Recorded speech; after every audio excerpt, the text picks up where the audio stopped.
les amateurs, j'ai l'impression qu'on est 10 fois plus à fond sur notre pratique en orchestre. J'arrive, on répète. C'est comme si tu mettais tes pantoufles, tu te sens bien, t'es là. Tout le monde est content de se retrouver et tout, c'est trop bien. Il faut adapter le répertoire aux musiciens et pas adapter les musiciens au répertoire. M comme musique. Épisode 2. Comment trouver son orchestre. C'est vrai que la force de notre orchestre, c'est qu'il y a des gens qui sont vraiment très différents. Et je sais que moi, je les aurais jamais rencontrés si j'étais pas venue dans l'orchestre. Donc nos moments de partage, justement après les concerts, quand on va manger ensemble, quand on va boire un coup, ça nous permet de discuter avec des gens qui sont vraiment très éloignés de nous, que ce soit en âge ou sociologiquement parlant. Et je pense que c'est quand même quelque chose qui est assez beau, finalement. Et on n'a pas forcément ça dans toutes les associations, que je dirais que c'est la force de notre harmonie. Solène est percussionniste. Elle a commencé le piano à l'école de musique de Vendôme en région Centre et a rejoint l'orchestre municipal aux percussions quand elle était en 3e. Elle est arrivée à Paris en 2019 et c'est sa sœur, tromboniste dans l'Harmonie des Deux Rives, qui lui a parlé de son orchestre, qu'elle-même avait trouvé grâce aux réseaux sociaux. Dans cet épisode, tous les orchestres évoqués répètent ou se produisent en concert à Paris, car les personnes interviewées l'ont été dans le cadre d'un mémoire de master portant sur les orchestres amateurs parisiens, leur mise en réseau et leur lien avec le monde professionnel. La spécificité de Paris est d'être une ville où se concentrent au moins une 50aine d'orchestres amateurs, à la fois des orchestres symphoniques qui réunissent toutes les familles d'instruments, c'est-à-dire des cordes, des bois, des cuivres et des percussions, et des orchestres d'harmonie uniquement constitués de vent, donc des bois et des cuivres, et de percussions. Comme Solène, plus de la moitié des instrumentistes des orchestres amateurs parisiens ont trouvé leur orchestre grâce au bouche à oreille et y retrouvent des membres de leur famille ou des amis qu'ils connaissaient avant de rejoindre l'orchestre. C'est le cas de Rebecca. Moi, j'ai grandi dans une famille de musiciens, tous amateurs, mais où la musique était très très présente. Donc, on a tous fait de la musique, mes frères et sœurs. Enfin, mon père, il a été très loin, il a son prix de flûte. Ma grand-mère, pareil, avait son prix de piano. Voilà, donc on a tous fait de la musique. Donc, j'ai été au conservatoire dès le CP, je crois. Enfin, dès la primaire.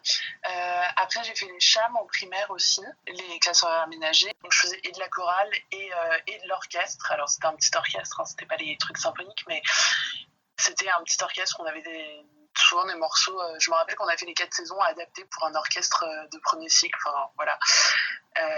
Mais ouais, j'ai toujours fait de l'orchestre, du coup. Je pense que j'ai dû commencer, j'avais peut-être 8-9 ans. Rebecca arrête le conservatoire l'année où elle rentre à la fac, mais très vite, la pratique collective lui manque. C'est à ce moment-là qu'elle va rejoindre un premier orchestre amateur, un peu par hasard. L'histoire hyper drôle. En fait, j'ai arrêté du coup pendant 1 an et l'année où j'ai arrêté, donc j'ai grandi à Boulogne, mes parents sont de Boulogne, j'ai été au conservatoire à Boulogne et donc du coup, une fois je me balade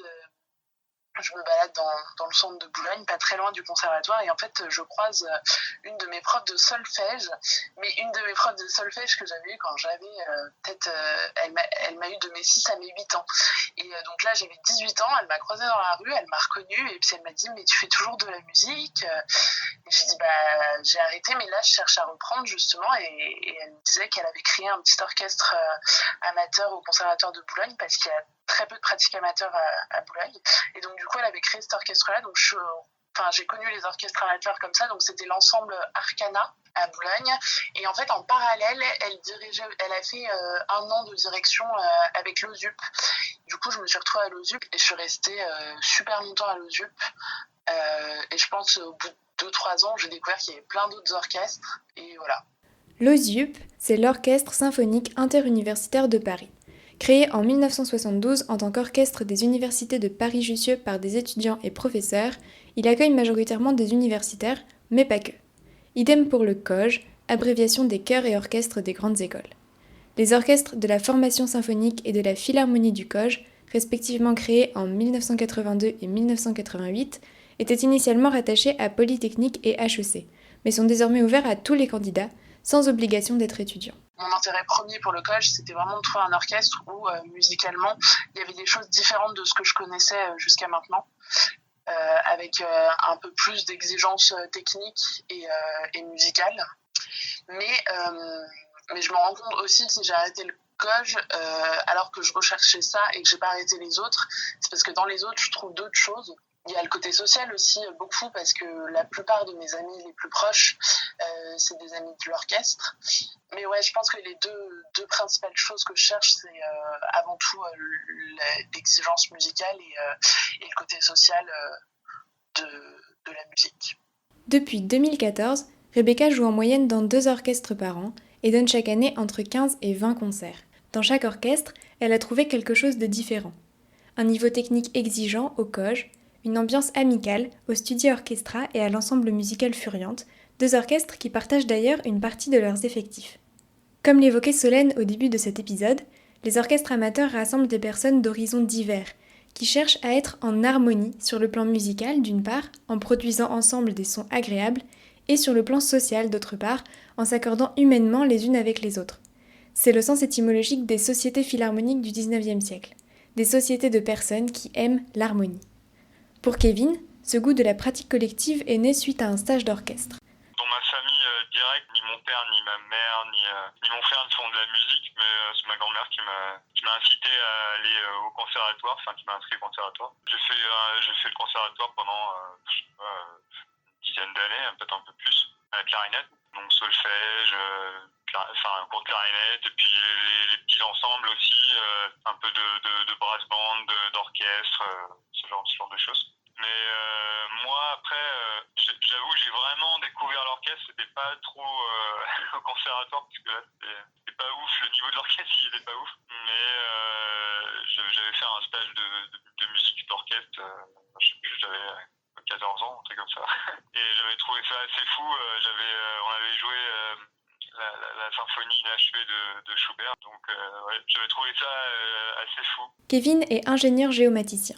Il a commencé la musique quand il avait 7 ans. Aujourd'hui, il joue dans 2 orchestres. L'Orchestre Impromptu, un orchestre symphonique amateur de haut niveau fondé en 1994 et qui porte depuis 2012 des projets musicaux ambitieux en partenariat avec l'ensemble professionnel Le Balcon, et une harmonie qu'il considère comme sa famille musicale, sans avoir de lien de parenté avec les autres instrumentistes. Quand je suis arrivé à l'Impromptu, j'avais un niveau qui était un petit peu en dessous de l'orchestre, donc ça m'a grave poussé niveau musical. J'ai fait beaucoup de progrès juste en me pointant au répète, comme on dit, mais donc ça m'apporte, c'était vraiment chouette. Puis la musique symphonique, franchement, j'aime beaucoup. Donc voilà, ça c'était la principale raison. Et dans l'harmonie, c'est vrai que le niveau il est pas du tout le même. Mais déjà moi ça me permettait de faire du saxophone, et ouais, ça fait des années que j'y joue, parce que ce que j'y recherche, j'avoue que ce que je préfère plus, c'est en harmonie, c'est l'ambiance familiale, quoi, on va dire. Après chaque répète, on fait des repas, on fait pas mal de choses à côté de l'orchestre. Je sais pas, il y a une ambiance famille, moi auquel je suis pas mal attaché, c'est-à-dire que la plupart des gens de l'orchestre, c'est aussi des amis, parce que on a souvent fait des choses en dehors de l'orchestre. C'est des amis que je me suis fait dans l'orchestre. L'harmonie dans laquelle Kevin joue du saxophone est l'harmonie La Renaissance. Il l'a trouvée en tapant Harmonie Paris sur Internet. Créée en 1861, La Renaissance, doyenne des harmonies parisiennes, était à l'origine un orchestre de cheminots. Toujours affiliée à la SNCF, elle regroupe des musiciens amateurs de tout niveau qui ont la volonté de progresser ensemble. Les répétitions ont lieu à Ivry-sur-Seine les vendredis soirs à partir de 20h30 jusqu'à 22h30 voire 23h, avec une longue pause au milieu de la répétition et un repas partagé à la fin. C'est pas pour rien que les gens de l'orchestre se connaissent bien, qu'il y a un lien fort entre les gens de l'orchestre, et le fait d'avoir une grande pause entre les deux parties, mine de rien, ça contribue beaucoup à ça. Ça cimente l'orchestre, je pense, vraiment. Ces moments informels de sociabilité que sont les pauses ou les repas partagés jouent un rôle crucial dans la vie des instrumentistes amateurs. Directeur musical et chef d'orchestre de l'Harmonie La Renaissance depuis 1985, Denis Lancelin tient tout particulièrement à ces moments de convivialité. Il faut savoir qu'après chaque répétition, on mange ensemble. J'ai mis un système en place où tout le monde peut rester, il y a toujours quelque chose à manger après la répétition. D'ailleurs, c'est moi qui, chaque fois, cuisine. C'est pas des trucs extraordinaires, mais a priori, les gens aiment bien. Régulièrement, il y a des gens qui disent « Ah, la semaine prochaine, je fais un pot parce que je viens d'acheter un appartement ou une voiture, ou c'est mon anniversaire, ou je viens d'acheter un instrument. » Voilà, il y a toujours une bonne raison pour faire la fête.